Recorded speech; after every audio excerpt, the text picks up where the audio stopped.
can be what you wanna be. Be what you wanna be. You just be what you wanna be with me. Welcome to another episode of Real and Raw Stories. Today I'm bringing on my new friend, Miss Karen Shaw.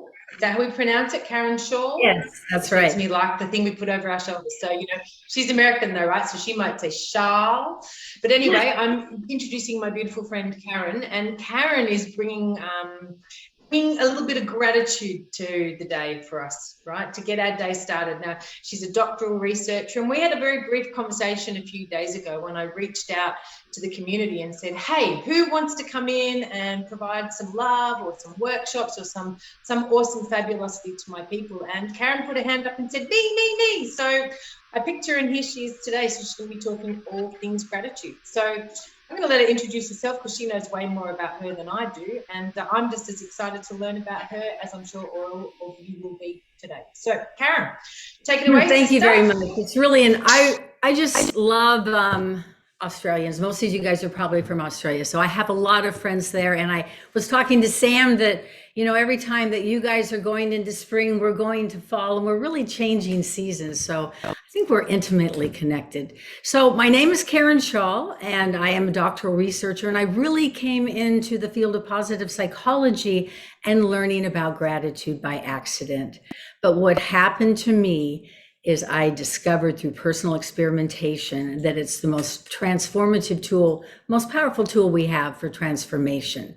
So, but what I found is there's Gratitude 101, authentic gratitude, and something that I've recently come across is choices towards goodness, because authentic gratitude is basically choices towards goodness over and over again.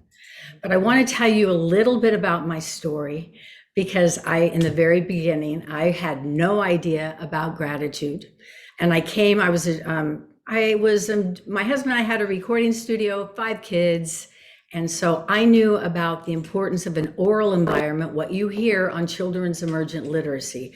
So I finished my master's in that. I was into my doctoral, and I saw something on Facebook, a video. And a gentleman from Harvard, actually it was a largest class at Harvard University, and he was talking about self-help backed by scientific research. And I told Sam this, it was one of these times where I just stood up and I said, I can back that. And so I found out who this guy was. And a year later, I was with him in a year-long intensive outside Boston, Massachusetts. I live on the Oregon coast. He was on the East Coast. His name was Dr. Tal bin Shahar. And so I was sitting there, and he started to talk about gratitude. And I, at that point, was as grateful as anyone else, but I didn't really understand why people would research gratitude. So he kept mentioning it there. And I didn't really know too much about anything. Remember, I did this spontaneously, positive psychology. By the 3rd day in, I'm in the cafeteria late at night, typing in gratitude. And I was amazed at what I saw. I was blown away. So by the end of my time there, the end of my time with Dr. Tal bin Shahar, I went into his office and I said, I'm incorporating gratitude into my doctoral research. I ended up having to really changing my whole dissertation. But then I realized if I'm going to do this for my doctoral, I'm going to experiment with gratitude myself. And I had no idea what I was getting into. It's no idea. And it wasn't short after, and this is a gratitude 101, you know, we all know from the niceties that we learn when we're kids, you know, please, thank you, all of that, sending out thank you cards ad nauseum when we're young, right? Our moms make us do that. But beyond that, I really did not know. And I found out soon into the practice, soon into my experiment, I wasn't reading anything about gratitude. It was all scientific research. And I was just doing this systematically, all by experimentation. And I realized I was at a fork at the road because I couldn't be grumpy and be grateful at the same time. And I have to tell you, when I reached that fork in the road, I really didn't know what to do. I'm a woman, I have 5 kids. All of my children are highly functioning people. But me, myself, at that point, I was a broken person. I'd never known the fullness of who I was. I'd experienced abuse from the age of 5 repeatedly until I got married. But you raise your kids, and then I took care of my mom. And then at the end of that time, I go, who is this person? I didn't even like looking in the mirror. So I was a little bit of a pain soul. So I'm here at this fork in the road, and I'm used to being grumpy. That's my baseline, because I wasn't really fulfilled inside. And so I had to be grateful. It's an experiment. And it was one of the most painful. I want to ask you. Huh? Sorry to stop you, but I just want to go back a little bit and just ask you, what started your journey to, I guess, when you saw this guy, Dr. Tolman Shahar, what was his name again? Dr. Tolman? Dr. Talbin Shahar. Yeah. So Tolman Shahar. So when you saw that, my question would be, what happened for you in that moment where you decided that thinking about gratitude as a practice was a good thing? Like, what were you going through that made you feel like, wow, I need to maybe jump into this gratitude train? Like, I'm going to look further, because to jump in and do it as your doctoral research, like that's a big thing.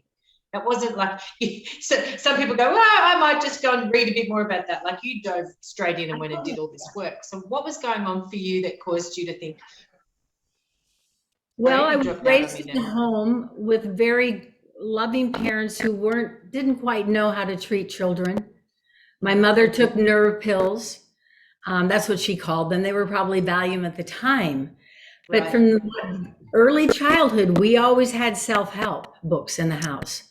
I think the earliest self-help book in the house was Maxwell Maltz, the plastic surgeon who did all the work, but the people didn't change inside. And so when I heard him combine stringent scientific experimentation with self-help, that was like my game, because I was already into research. So my shift from, I wasn't really born a mathematician, but I became one a bit. But my switch was, my intrigue there was just immediate, because it combined self-help, which I knew a lot about. I'd been trying to work on myself for decades. And then combining it with I knew how important scientific experimentation was. And I literally stood up and said, I can stand behind that, and Googled him immediately, tried to sign up for the first year, and it was full, and I had to wait a year to get in.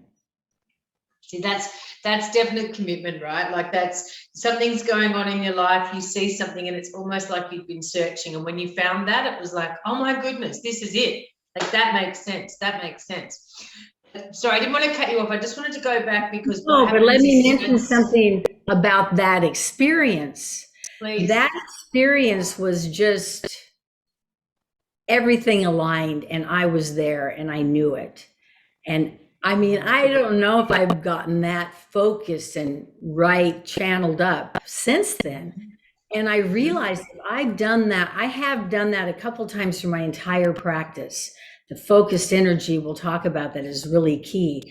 But if I can do it once, I can do it more often. But it was just, I look back and go, wow, that was really something, because a year later, he's standing in front of me. I didn't know about gratitude. I'm only going on positive psychology. I find out about gratitude when he keeps mentioning it. He keeps saying, oh, we need to know about gratitude. We need more research in gratitude. And I'm saying, what is he talking about? And that's when I went into the cafeteria, checked it out. And gratitude is one of the most powerful modifiers. It changes people's behaviors emotionally and behaviorally. It's across the board. Academics, people in healthcare, everywhere agree. It changes people in a positive way. Yep. So can you tell me, like, you say that it's scientifically backed. Like, I'm a huge fan of science, and I've never been able to explain things on a scientific level, that because that's not my skill set, but I've always had a knowingness, and I've understood about gratitude for a long time, but I probably couldn't speak about it to the way that you could. Can you explain to people, when you say scientifically backed, what does that actually mean? Well, it means that people either go out into the field and perform experiments. For example, a gratitude visit is when you maybe surprise someone you haven't seen in a while. I did one of those right when I came back from Boston in Oregon. And they kind of test you pre-gratitude visit, then they test you post-gratitude visit right after, and then they test you 6 months down the road. Right. And they test to see if that one individual visit impacted you long after. Now, I think the Wow. first gratitude visit I did maybe 5 years ago, and every time I think about that experience, it brings joy to my heart. Yes, right. So Yeah, okay. okay. Yeah, Yeah. so what I'm hearing from that is that when you have that experience, you can bring back in that experience as though it's actually already happening. So that's a bit like music, isn't it? Like you can, if you have you go to a concert, you have a really great experience, you have a physiological response to that music in that moment in time, and then you can link that back neurologically to your brain, remind you of that really amazing time, yeah? Well, yeah, when I start dancing in a retail store when my song from the, 30 years comes up. Yeah.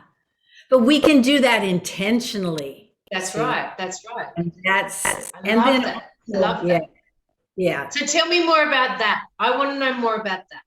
So Well, explain let's to talk people, about, how do we go see, I'm about all doing that about, intentionally? yeah, let's talk about the science of change, because that's really, if you can understand how change occurs, then you'll understand how the practice of gratitude, doing something like making choices towards goodness, could even work.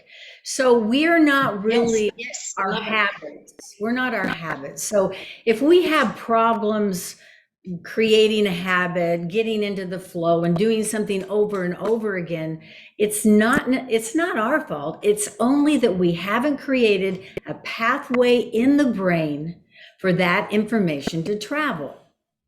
An example, Yes. I'm not a person who has worked out all my life. My pathways in my brain are really stubby. They only go out a little ways. They haven't connected with the whole pathway of everything that's happening that would connect them to me, and exercise would become who I am. Gotcha. You see that? And so it's all neurological, it's physiological. It's creating these freeways in the brain. And the only way to do that, which is not fun or anything, it's repetitive behavior. Repetition, mother of all skill. All of us have a piano skill or some skill we learn, but our pathway, our little roadway here is only like this long, right? We didn't practice enough to connect, to have that skill instilled in us where we can sit down and play fluently. That's all that it is. All that it is. Okay. Yeah. And so as So if long you've as, got somebody, go sorry, ahead. no, please go. Well, you I have was the just repetitive going to say, so behavior. if you, You go. It's so funny. It's so funny with Zoom. I know it's hilarious because there's a delay. I get that. What I was going to ask, Karen, is that so if someone is say typically a bit negative, right? So right now, let's use perfect timing right now. Okay, COVID going on. I had an interview with a beautiful lady this morning. I had a conversation with her, and she said, everybody's triggered right now. I don't know anybody who's not triggered right now with what's going on in the world, right? And so I was able to share with her, and I said, okay, so the fact that you're saying everybody is triggered, clearly everybody's not triggered, because I'm not triggered about what's going on right now, right? But what happens is we get into these universal thought processes where we think it's everybody or it's everything, because we have a neural pathway, as you've just, these little bush tracks in your brain that are hardwired to look for that. So if That's right. it becomes the unconscious pattern. So my question is then, how does one utilizing research that you've done, how does one change that thought process and start getting in the habit of good stuff versus negative? So how do we create that habit? Just starting doing things I mean, that's where may start making choices towards goodness. Okay. Tell me more about that. Well, I mean, everybody has a sense. What is the practice of gratitude about? Gratitude, and let me talk about that for a second. Gratitude 101 is what we talked about, the basic stuff. Halfway through my research, you know, I wasn't happy with what I was getting. I wasn't getting all the good stuff that the research was telling me I should be getting. And I found a research article that said the people who experience happiness and joy easily and frequently are the people who have a life orientation. They look at life through the prism of appreciation. It's not journaling in the morning, journaling in the night, and forgetting about it during the day. It is an eat, sleep, drink orientation where you actually seek out things you can appreciate and seek out being grateful in every moment. Love that. Love that. So it's And breathing gratitude into everything. Yeah. And from practicing gratitude, I felt more that I became gratitude. Where now I've been doing it where the crazy stuff doesn't fit anymore, because my pathway is my information. These pathways that I'm recreating are paved with good intention towards myself, towards others, and towards the world, kindness and compassion. So when you keep doing that, you'll keep leaning that way, and you won't notice that anything is changing until you get into a situation and you'll react with kindness, and then you'll go, oh my gosh, it works. You see what I'm saying? Yeah. Let me tell you did I tell you this story about my baby? I did, right? Yeah, but I'd love you to share it with everybody else, because I think that one of the things that, people go, yo, that's all fine, but what about, this just happened, or I just lost this, or so, like, I think that's please share with everybody. No, I want people to know, though, that this is not an easy journey. My days are littered with doubt, and things pop in and things don't turn out. But I keep going back to a place of peace and comfort, because we have to go through it anyway. Why not go through with more of an appreciative heart, an open mind? It makes things a lot more enjoyable. So that's a choice. I was too miserable for too long to want to do anything but be happy right now. Yeah. So my baby story, I was really early into my practice, and one of my grandchildren was born with a bladder outside their body. It's called bladder exstrophy. And I got the call about 3:00 in the morning on a Wednesday. And, my heart sunk, my pulse accelerated. I had no idea what to do. I was going to be a month at Johns Hopkins University. The baby was going to be in traction for a month, and there were 2 other little kids involved. So I was going to be needed. I needed to be balanced, and I didn't feel balanced. So I thought I hadn't been into gratitude very much. I go, okay, what do I do here? I mean, let's see what we got. And I knew that we had a healthy baby. Okay, true reality. You don't want to fudge up with stuff that you're trying to focus on to maybe distract yourself from bad. We had a healthy baby. That was the truth. I could hang on to that truth. So what I did, and this is just pure mental discipline and just the desire of a grandmother and a mother to be available to her family. Every time it came in, what are you going to do? Healthy baby. Oh my goodness, healthy baby, over and over. Every time, doubt, fear, worry, sorrow, all that came in, healthy baby. And I just kept it up. When I woke up at night, healthy baby, healthy baby. It was just sometimes painful, healthy baby. And I said it with intensity, with everything that I had in my heart and soul. Friday afternoon, I'm in the kitchen, and there's nothing there. and I realized that it was gone. There were fleeting thoughts, but it was actually gone. I had, through focused energy, which is the second component of change, repetitive behavior and focused energy, I had forged a new pathway. And I went there, I was with him in the neonatal ICU in the very beginning. I was the one who was there with him as they managed his pain. And I would never have been able to do that with such grace and composure without having have done that. So So how long was that practice, Karen? How long was that practice from when to when? From Wednesday in the morning, about 3 o'clock in the morning to around 5 o'clock Friday afternoon was the first when I noticed it wasn't there. It wasn't hounding me. Wow. So a couple of days of focused practice and you fired new neural pathways, you created new neural pathways in your brain. So now, like, guys, if you're not jumping out of your chair with freaking excitement right now, then I just want to say you really should be, because that just shows you the power that we as humans have to and change things like that, right? And I would even say, I mean, that was your first go at that. I would even say that with focused intention and practice, and then add a bit of serious physiological movement and some power moves and some sound, and I would actually hazard that you can actually make that even quicker, right? With that gratitude, with that actual well, I don't know. Practice. That's pretty fast. So like, listen, I know it is, but you know what's interesting? I'll tell you right now, something that I've experienced. I don't know if you know Tony Robbins, but I went and saw Tony 23 years ago. He's huge, obviously, in the States. Yeah. And he was the one that started me on the journey that I'm on right now. And one of the things that I know is that I've not only watched him, but I've also in my own practice seen people be able to change a state and a pattern. Now, one of the things I will say, there's a difference between a habit, and a new creating of new neural pathways, right?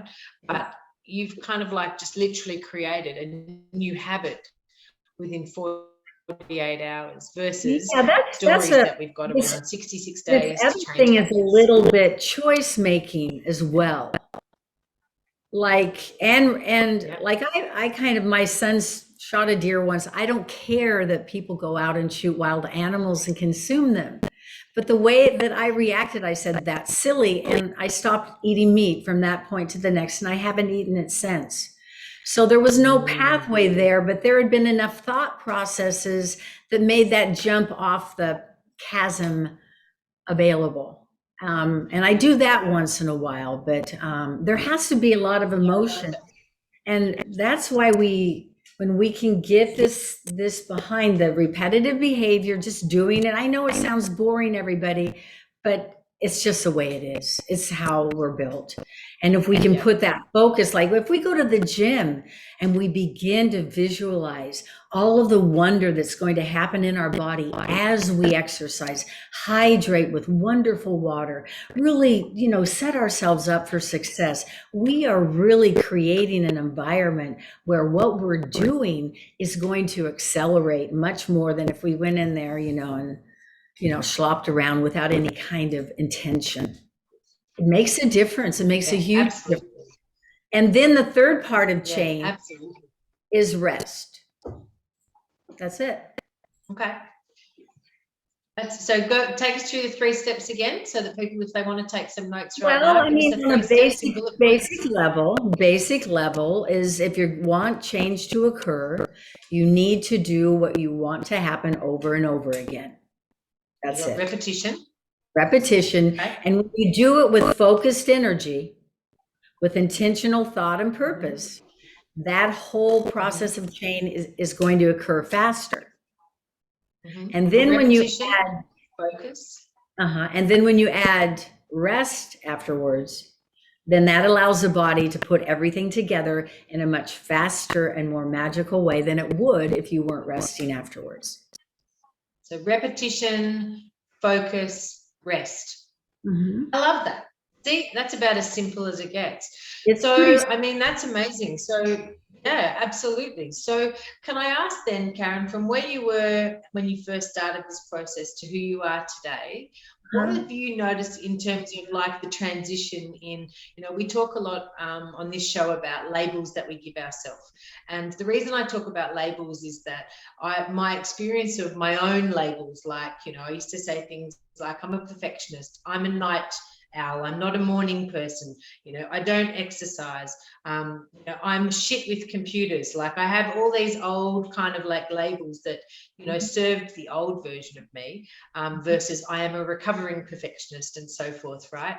So I'd be really interested to know, what would some of the old labels be that you used to call yourself pre-gratitude practice, before you discovered the gratitude practice, versus what you now label yourself, that it may be probably more empowering labels, now that you've kind of discovered your gratitude practice. Here we Who did are. you used to be and who do you get to be Oh, now? yeah, I'm because I was labeled so heavily throughout my life, I really don't have any labels for myself today. Perfect. Okay. But I really don't, because I found labels so painful and so limiting as the recipient of them. And also, I don't know, labeling is kind of it's handy, but yeah, I like the expansiveness of the human spirit, which is where more that I'm at. But let's look at this. I mean, in the past, I was a procrastinator, and now I embrace my work more. I still procrastinate, but I find joy more in my work than I ever have before. I couldn't look in the mirror. I had low self-esteem. And now I'm really feel fortunate to have an opportunity to live the life that I am and to be who I am. Um, so it's kind of like that. So let me ask you, because it's interesting, like the word label, right? And I totally understand the representation of it having a negative connotation to it. Yeah. My question is, because I like to challenge things like this, right? Um, my story around a label is that a label can either empower you or it can disempower you, right? Mhm. And so if it's a disempowering label, like for instance, people, I used to wear my I'm a perfectionist with a badge of honor, right? Back in the day. I'm a perfectionist, right? Until I realized that A, perfection was the birthplace of anxiety. So that was the first problem with perfection. B, it stopped me from starting anything. It gave me permission to not start things, because perfection is clearly an illusion. But I guess the labels I talk about now, like based on having let go of those things, is more around, like I'm a great speaker. Now that could be true. That could be a label that serves me, or it could be a label that, has me walking around with full of ego. I'm confident, I'm believing in myself, I'm strong, I'm brave, I'm a courageous, authentic, connected leader. These are all Mhm. labels, right? So I guess what I mean by label is more so like, how do you represent yourself now, just in your own mind? You said you didn't used Oh, to I like see what looking in a you're mirror. saying. Okay. Yeah. Well, I'm a So who woman. who do you get to be now that you've Well, I'm someone who now leads with kindness and compassion. And I'm an author. I really know how to put words together very well. I always have. Um, yes. what a big shift in me is I've been wanting to come back and listen. I want to be a better listener, a better because people really want to be listened to.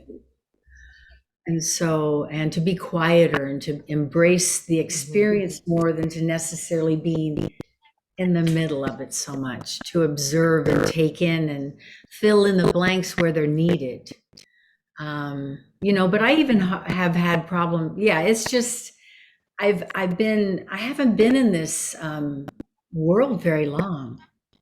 So I'll probably have, I'm a great speaker. I know how to motivate people. I'm a great coach, leader, team player, all those things. But I think I was in many ways all that before, but it was clouded by pain, you know, you know. because Right. this is really who I Yeah. am Yeah.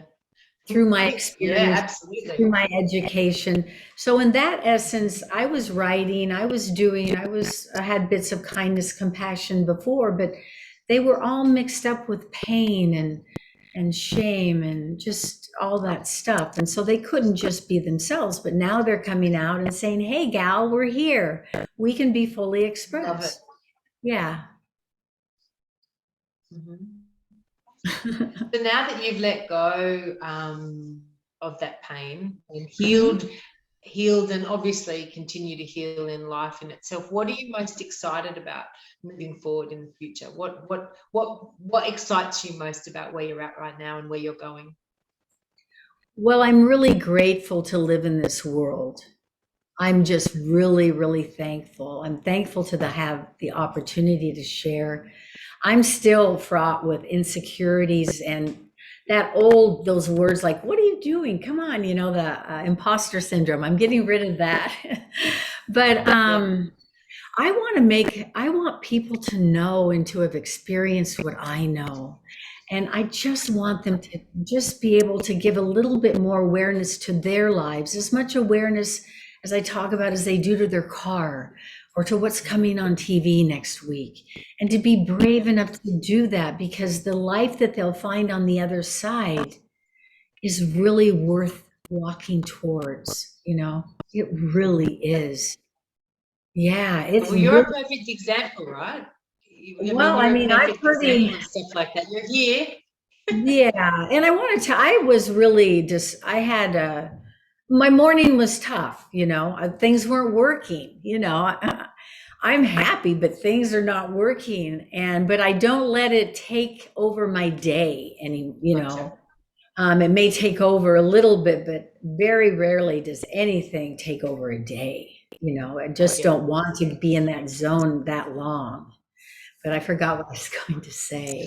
No, so like you jumped on. I mean, I asked for people to reach out. We didn't know each other. You were in my group, and you said, "Yep, I jumped in." And so I guess the question is, years ago, prior to all of this gratitude practice and where your head is now at, like, would you have jumped straight on? I mean, you said this is your first interview, and I'm super excited that I get to be the first person that gets to interview the gratitude gal. Uh-huh. Uh-huh.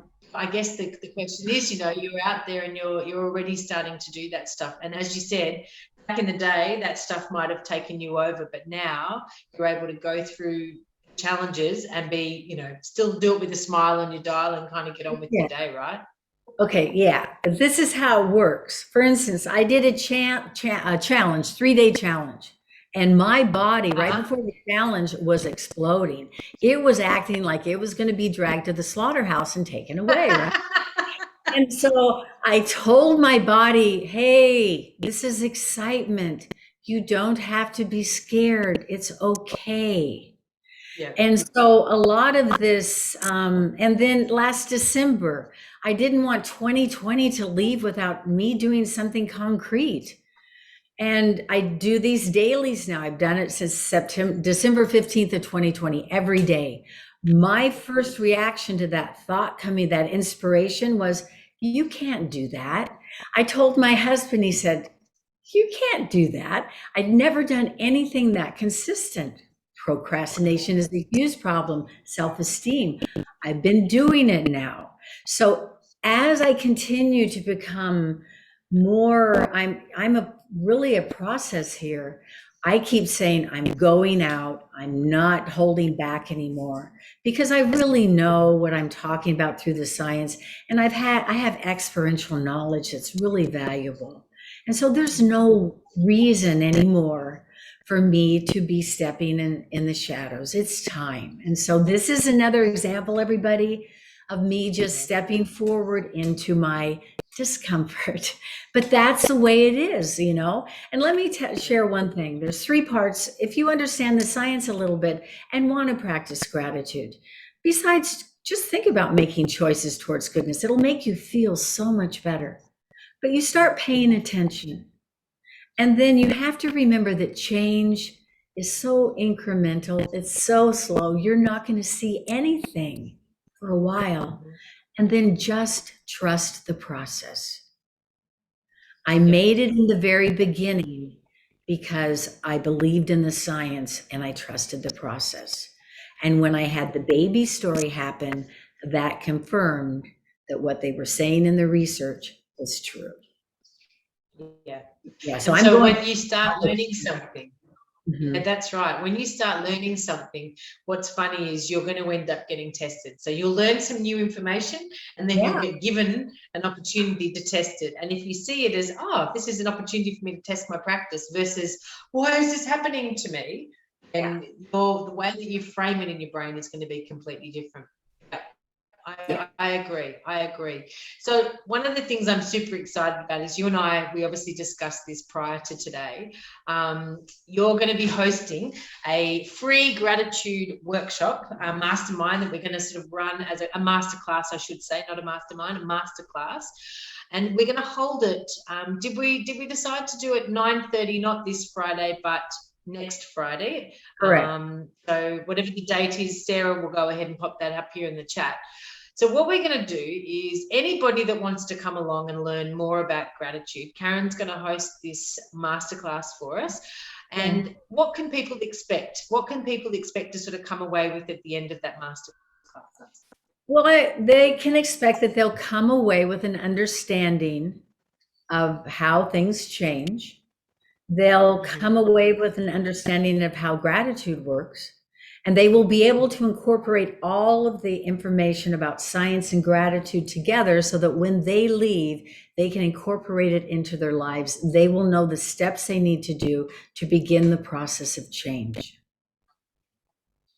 Perfect. Okay, so they're going to come away with a real tangible gratitude practice and the way to actually implement it into their life and get started. Cool. Okay, so anybody that wants to come along to that workshop, all I want you to do is type in #gratitude into the comments section, and we will set you up with a free link. We will send you out an email with a Zoom link so that you can jump onto that class. If you've got friends that want to come along, we're opening it up. Now, look, there is only a limited amount of spots that we can actually have on the Zoom call. So the reality is jump in quick, because once the number is up, there's not much I can do about it. I'm not sure how many people that is, but I do know that my Zoom has capacity. So jump in. If you want to jump in, just type in #gratitude. Bring your friends, bring your cousins, your family, anybody you think that right now is struggling and needs to feel a bit more like life is not so bad. That would be the right place for you to come along, right? Yeah. And we'll talk. All your friends, your families. Yeah, that's it. Yeah, and it's going to be super cool. It's going to be nice and cruisy. It's a safe space. So listen, what I want you to do is type in #gratitude, share it with your friends, share it with everybody. And I guess, you know, if there's anybody that right now, like there's a lot of people doing it tough. I don't know what it's like in the States, but, you know, there's a lot of people over here that are in lockdown, that are really isolated. So there's never been a better time to actually into a gratitude practice. Everybody's got the time to do it. It can take as little as a few minutes a day. It's something that becomes an unconscious pattern. So is there anything that before we go, Karen, that you would like to share about what we're going to do on that workshop, or is there anything you'd like to sort of leave people with today to think about? Well, yeah, I'd like people to think about how they're feeling and kind of take a day between now and then and step back and see how they're navigating and going through their life. You know, how are they sounding? How are they feeling? How does their body feel? How do they, you know, just kind of check themselves out, because self-awareness is really the beginning of everything. And to do all of that, to do all of it without judgment and comparison. Yeah. Okay. So become a bit more self-aware, pay attention to what's going on, and do it without judgment and comparison. I love that. Be easy on ourselves, you know. I mean, we really, again, we pay more attention to our vacation plans, our cars, and everything than what's happening within ourselves. And so then, you know, if it'll give them a little bit of a thought, and we'll talk about that in the class. I love that. Perfect. All right, Karen, look, I just want to say a massive thank you for coming on to an episode of Real and Raw Stories today. It's been awesome. And guys, make sure #gratitude if you want to come to the gratitude workshop, and we will share all of the details with you. Next week, I've actually got a dear friend of mine, Miss Michelle. She is coming on. She is a health and wellness coach, and she's coming on. She's got this really cool program. She's taken it online. I think it's called Girl Squad or Girl Code, whatever it is. It's super cool, and it's all about if you've got teenagers or young kids. I think she works with kids right from 7 right up to older teenagers, and it's all about empowering them to believe in themselves, to back themselves. Like the stuff that she's doing with these kids is super cool. So yeah, make sure you tune into next week's episode, 9:30 here in actually here on my page or in Mindset Warriors or on YouTube, Real and Raw Stories. We'll see you next week. Thanks very much for your time, Karen. Bye, guys. Thanks. Have a great day. Bye. Love you heaps.